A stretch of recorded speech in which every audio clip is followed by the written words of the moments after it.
Zoti Gjoni, do ta thot 1 minutë. Ju e pa tani që ne kemi shënuar aty protesta Shqipëri e vjetër dhe Shqipëri e re. Unë, me këtë titull dhe stafi im, ka dashur të thotë që në këtë protest kanë ardhur Shqipëri e vjetër dhe Shqipëri e re. Është pak absurde, është dhe pak qesharake, zoti Gjoni, që dhe Shqipëria e vjetër dhe Shqipëria e re janë bërë bashkë. Se Shqipëria e vjetër i ka bërë të gjitha gjërat tu. Dhe tani, për të zbritur më konkretisht, protestuesit bërtasin Ramanburg, Berishanburg. Ti e i rinë parlamentet gjitha ke qenë në organet e drejtësisë, por Ramanburg, Berishanburg, kryetari Berisha ironikisht e mbështet me shumë fuqi protestën. Sot ka dalë një 3 ere pa shumë. Si ta kuptojmë këtë? Nëse mbështet protestën në burg jo, themi, ne, sa tani unë, ndoshta është metafor kjo, po të paktën duhet të largohet. Se ata thresin, Ramanburg, Berishanburg, e pyesin dhe gazetarët jashtë, del për shembull, mbaron aty në parlament brenda, del aty te dera. Se ka më burgut prej moshës. Jo, është metafor kjo, po. Po dakord më dakord. Ata thonë, tani një lloj, pra, janë tani ti duhet sikur do të, unë po i them le ta mbroj Gjoni tani. Ti s'ke këtë detyrë, ore. Kemi detyrë tjetër në Gjoni. Unë do të lehtësoj Gjoni të rë. E është tirur për të mbrojtur doktorin. Gjoni në opozitë është, ne kemi hapur në listë. Ore dakord. Gjoni s'ka gjim dorë. Pra, Zoti Rakipi. Mos e duhet larguar tani, lere i burg jo. Era i sa i fitoi zgjedhjet. Si e mendon ti tani? O, Ylli, sa i fitoi zgjedhjet më dhe Berisha. Nëse ministri tha në 11 maj. Le tani, mos e bëjmë grotesk. Por mandatin sa i fitoi. Se ta thash ta bëra vretje si Ore, po ta bëra serioze pranova, si vretje. Po, zoti Gjoni. Në radhë parë, unë duhet të flas për ato të cilët juve deri tani diskutuat dhe Jo, unë pyeta, se pyeta për Partinë Demokratike, asnjë gjë këtë. Ja, do dalë të lutem. Po jo, po pyet, ti do përgjigjesh, Shiko, zotëria është politikan, është ministër, por unë e pyeta për gjërat e partisë vetë. Thanë këta së të mundin për Ramën, tani po të pyesin për Partinë Demokratike. Po më përgjigjesh i dashur, unë të respektoj shumë, po më përgjigjesh më përgjigj. Nëse ti do flasësh, unë e di çfarë do thuash për zotin ministër, për Edi Ramën dhe për të gjitha. Do t'jap lej dhe për atë. Mos e zhvillosh fare emisionin çuse di. Se kuptova? Se ti s'flet shpjegohem. Nuk të kuptova. Në qoftë se ti i din përgjigjet e mia atëherë kot sa më thret. Po fillove me këta pra, unë po të bëra pyetje konkrete. Jo, po. A mi e përgjigjen e pyetjes zotëri? Po aty duhet dal pra. Dil. Nuk po lën që të bisedoj, se jemi edhe në kushte pa barabarta. E para që nuk fton në studio. E dyta që më lën kohë të pa mjaftueshme për të dhënë përgjigje. Tani, e gjithë situata për cilën flasim sot dhe për cilën protesta, se ky është çështja për cilin, dhe pastaj do e lidhim me të vjetrën dhe me trenin. Protesta nuk është për pasojë të një zvërnecie apo të një rjolli. Është për shkak të mënyrës së qeverisjes 13 vjeçare dhe kupa është mbushur në rastin konkret të zotit Rakipi, dhe secili prej jush aty në studio dhe çdo qytetar që na ndjek e din që kupa është mbushur dhe nuk është shkaku vendimarrja në lidhje me zvërnecën. Janë shumë faktorë të cilët e kanë quar që të ngrihet populli sot në protestë. Dhe faktorët janë nga më të ndryshëm. Dhe një nga çështjet kryesore është niveli i lartë i korrupsionit, bashkëpunimi me krimin e organizuar, pastrimi i parave, mungesa e transparencës, vjedhja e zgjedhjeve për të vjedhur shqiptarët. Dhe të gjitha këto në vetvete kanë bërë që ky popull të bashkojë të gjithë aktorët, si të majtë, si të djathtë, si me parti, si pa parti, si demokrat, si socialist, dhe të dalin në një konkluzion i cili sot është imediat, dorëheqja e Edi Ramës. Tani, problemi shtrohet që në protest ka dhe njerëz të cilët thonë Ramanburg, Berishanburg.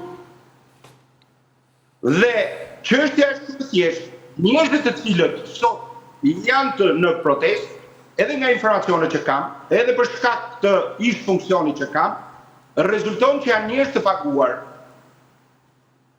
Sepse unë kam informacione që disa kryetarë bashkisë sjellin me autobusa, sjellin me furgona, njerëz të cilët të bëjnë pisë proteste për cilën ata kanë dalë. Padyshim që Partia Demokratike ka fajet e veta në gjithë të problematikë që ka. Por është Partia Demokratike e cila ka denoncuar hap pas hapi të gjitha problematika që sot i kanë përqafuar njerëzit të cilët janë në protestë. Që nga zonat e mbrojtura, që nga privatizimet, që nga PPP-t, që nga koncesionet, që nga shtetësia, që nga arsimi, që nga shpopulimi, të gjitha këto, të cilët po t'i shohësh me pankartat të cilët kanë dalë ato protestues, janë të gjitha të manifestuara dhe mënyra se si ato i trajtojnë në raport me qeverisjen. Partia Demokratike ka 13 vjet që nuk qeveris. Dhe padyshim, ata janë në protestë edhe për shkak të gabimeve të Partisë Demokratike. Dhe këtë duhet ta pranojmë. Pra janë në protestë, toni ju, edhe për shkak të gabimeve të Partisë Demokratike dhe ata bërtasin kundër të gjithë establishmentit politik, që është Shqipëria, që e quajnë ata Shqipëria e vjetër. Unë, si gazetar, ta them dhe ty, për të bërë dallimin në pozicionin e gazetarit, kjo nuk është kauza ime në moshën që kam e të gjitha, po unë jam në punën time, përpiqem ta bëj atë sa më mirë të mundem. A e bëj dot, njerëzit e gjykojnë. Por kjo nuk është një kauza ime, është kauza e të rinjve, e gjeneratës Z, edhe ndoshta 1-2 gjenerata më lartë. Dhe unë i mbështet ata në të gjitha hallet dhe problemet që kanë. I thash zotit ministër që aty ka probleme serioze. Nuk paguajnë dot një qira shtëpie, jo për ta blenë, e tjera e tjera. Pra, thelbi asaj që unë po të pyes i dashur Gjoni është ju keni biseduar aty, si që pyeta dhe zotin minister, a kanë biseduar për dorëheqjen? Jo, tha, prerazi, nuk ka dorëheqje. Në 11 ne kemi fituar, 11 maj, dhe nuk ka. A keni biseduar ju me leadershipi? Leadershipi i ka shku në një mendje që ore po thonë në burg këta e të gjithë, si kur ti këj doktori. Ti jep të shembullin i pari duke larguar dhe mbeti vetëm Edi Rama aty dhe merrin Edi Ramën ata ikin edhe zvarr dhe Ramën e të gjithë. Ju si e kini këtë gjë tani? Doktori këtu kini menduar, jeni ullur, nuk varet nga ty kjo ore, unë jo vetëm nga ty, ti je një person që unë kam thirrur, kaq. Por, a kini biseduar për këtë problem? Këta nuk kam biseduar, fare, e dëgjohet. Çështja e parë madhore në momentin aktual është largimi i Edi Ramës. Dhe kjo është kërkesa parsorë dhe po të shohësh të kërkesat të cilët grupi i cili udhëheq protestën dhe kanë dalë me kërkesa politike, nuk kërkojnë largimin e opozitës. Ata kërkojnë ndryshimin dhe largimin e qeverisë e cila është një kosto e rënduar për gjithë popullatën shqiptare. E dyta, që është shumë e rëndësishme, në rast se për zotin Berisha është bërë një hetim dhe një vetting 13 ose 35 vjeçar. Me gjitha të thënat dhe të pasënat në raport me Sali Berishën për mënyrën se si ka drejtuar dhe qeverisur për një periudhë kohore 13 vjeçare. Në rastin tjetër, nuk kemi dhe nuk guxojmë as për ta thirrë përfaqësuesit e SPAK-ut, një njeri i cili, sipas informacioneve të cilët ndodhen në dosje dhe janë bërë publike vetëm një mita atyre dosjeve, rezulton që është ideatori i çdo mekanizmi dhe lidhje korruptive dhe lidhje me krimin që sot populli është ngritur. Dhe ky është Edi Rama.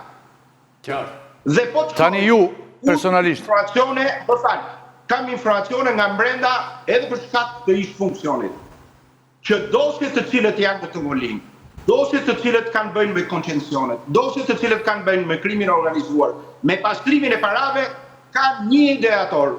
A ka fuqi sot SPAK-u për të shkuar te Edi Rama dhe të personi i cili ka krijuar këtë gjendje? Deri në momentin aktual nuk ka shkuar. Se çdo ndodh më vonë, le të shohim të gjithë. Tani njerëzit në rastin e zotit Berisha, në rastin e zotit Berisha, për shkak të një vendimmarrje, të një gjykate, ka bërë 333 ditë burg. Se ai arresti i shtëpisë, pavarësisht se ne si opozitar e konsiderojmë si një vendimmarrje pa drejtë dhe një burg pa drejtë. Edhe për shkak të mënyrës se si janë zhvilluar ngjarjet. Siç është edhe çështja e 9 gradës.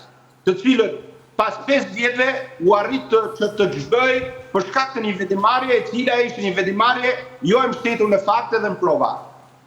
Ata që... Njëjta gjë është edhe me rastin konkret. Zoti Gjoni. Berisha në një moshë 80 vjeçare arriti që të qëndrojë në kushtet e izolimit dhe të jetë në momentin më decisiv të zhvillimit të një epoke politike, siç ishte fushata elektorale, të ishte izoluar për pjesën më të madhe të kësaj kohe. Kështu që nuk ka krahasim me të pakrahasueshme në rastin konkret. Nuk ka krahasim me Sedi Ramës dhe Sali Berisha. Okej. Ndërkohë, ju ç'mendoni tani sepse protestuesit aty gjeneratat e reja thonë duam një Shqipëri të re. Përpara se të pyes Berishën, ju vetë për shembull e ndjeni veten si pjesë një Shqipërie të re që do vijë apo jo? Se kjo po ndodhet edhe në një pjesë të mirë socialistësh nga brenda. Elisa Spiropali thotë tani dy Shqipëri. Ju e ndjeni veten pjesë tani që do vijë si një Shqipëri e re. Pavarësisht se jam në moshë pothuajse me pjesën më të madhe të atyre që janë në studio, unë politik kam hyrë ristazi dhe është mandati im. Nuk kam ardhur për shkak të... Jo, nuk të pyeta me në qëllim, jo. Të pyeta a e ndjen veten në zotëri. Unë nuk jam fare politik, po nuk e ndjej veten në këtë kaos, e kupton? Se s'kam qjap. Unë e ndjej veten, po ta them unë. Ti e ndjen, dakor. Ka që është pyetja. Kam qenë pjesëmarrës në këtë kaos çdo ditë. Të mos e paraqikoj mund të bëra një pyetje. Ju e ndjeni. Jo, edhe unë po ta them. Pjesë të Shqipërisë së re që do vi. Okej. Që nga dita po doktori thoni ju, mund ta ndjej Shqipërinë e re. Kjo është pyetja. Po dalte pyetja e rëndësishme tani. Zoti Gjoni, pyetja juaj ishte shumë për shkurt, fare shkurt, se ju tani jurishtas politike, gjithë e ndjeni vetëm për Shqipërinë e re. Dakor. Po doktori tani si e mendon ti? Mund të bëhet dhe i pjesë e Shqipërisë re? Ka vënd për doktorin tua? Shqipëri e re? Tani? Që ka dita parë, doktori e kam mbështet protestën dhe Partia Demokratike po e mbështet protestën në gjithë qëndrimet e saj. E kam mbështetur, e mbështet dhe do ta mbështet. Sepse të gjitha projekcionet të cilët sot ka protesta janë projekcione që Partia Demokratike ka thënë gjatë gjithë periudhës të opozitarizmit. Pra, doktori, ndjetë si pjesë do të jetë në Shqipërinë e re, bashkë me atë pyetjen që bëra unë që prap mi ike pak, që ditën e parë është thirrur Rama në Burg, Berisha në Burg. Ju thoni shpaguar, që ditën e parë është shpaguar, s'mora përgjigje. Megjithatë të ndryjnë analistë. Prezenca e Qorrit aty, prezenca e Qorrit, padyshim që Qorri nuk është pro Berishës, dhe njësi si një nga organizatorët e Thua e ka bërqori ti? Po shehe. Po ai nuk paguan. Edhe sheha i do të ketë paguar tu. Që ka qenë për dë. Ndoshta. Po, është opozita. Shehu ju e dini një nga shkaqet për cilën është larguar shehu. Po ai ka të drejtë të jetë të bëjë çfarë doj, edhe Qori dhe shehi. Absolutisht. Po ju mos merrni përsipër që opozita e vetme e vendit jeni ju. Që Rama në Burg, mos merrni shumë gjëra përsipër tani. Ndalon mua që unë shkoj në protestë.